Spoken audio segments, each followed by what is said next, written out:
শুরু করেছিলাম মহাভারতকে নিয়ে, যদিও তার মাঝে অন্য কিছু বই সম্পর্কে আলোচনা করেছি, কিন্তু মহাভারতকে কি আর এত সহজে শেষ করা যায়, বা তার বইয়ের তালিকা কি কখনো ছোট হয়?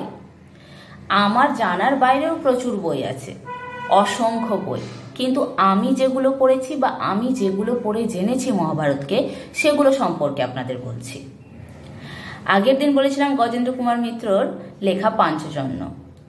আজকে বলবো এখনকার একজন লেখকের সম্পর্কে, এই বর্তমানে যার বই আমরা খুব পছন্দ করি পড়তে, তিনি হলেন সৌরভ মুখোপাধ্যায়।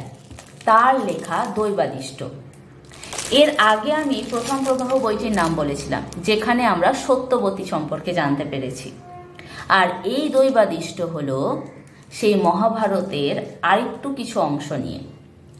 এখানে আমরা দেখতে পাবো যে কুরু বংশের যারা সন্তান, মানে দুর্যোধন এবং দুর্যোধন ছাড়া তার ভাইয়েরা এবং তার সঙ্গে পঞ্চপাণ্ডবদের অস্ত্র শিক্ষার যে গুরু ছিলেন দ্রোণ, তাকে শুরু হচ্ছে তাকে দিয়ে, এবং তার অস্ত্র শিক্ষা থেকেই শুরু এখানে।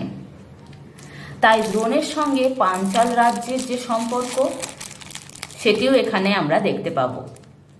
পাঞ্চাল রাজ্যের রাজা তা দ্রোণের যে বন্ধু ছিলেন এক সময়, এবং পরবর্তীতে তা কিভাবে শত্রুতায় পরিণত হয়েছিল, এবং দ্রোণ সেই শত্রুতার প্রতিশোধ নিতে দুর্যোধনদের ও পঞ্চপাণ্ডবদের কিভাবে কাজে লাগিয়েছিল, সে সম্পর্কেও এখানে আমরা পাব।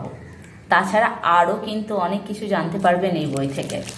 আমি এখন পুরোটাই বলছি না, আমি বলবো পড়তে বইটি অবশ্যই পড়ুন। প্রত্যেকটি বই কিন্তু অসাধারণ।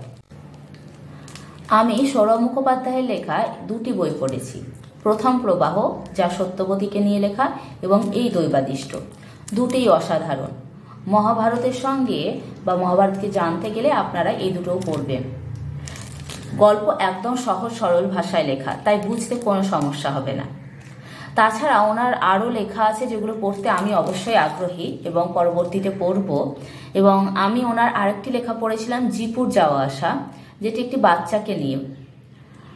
ওটাও খুব সুন্দর। আশা করি আপনারা অনেকেই যেহেতু সৌরভ মুখোপাধ্যায়ের লেখা পড়েন, তাই আপনারা তো এই সমস্ত বইয়ের নাম অবশ্যই জানবেন। যারা পড়েননি তাদের বলবো পড়ে দেখুন।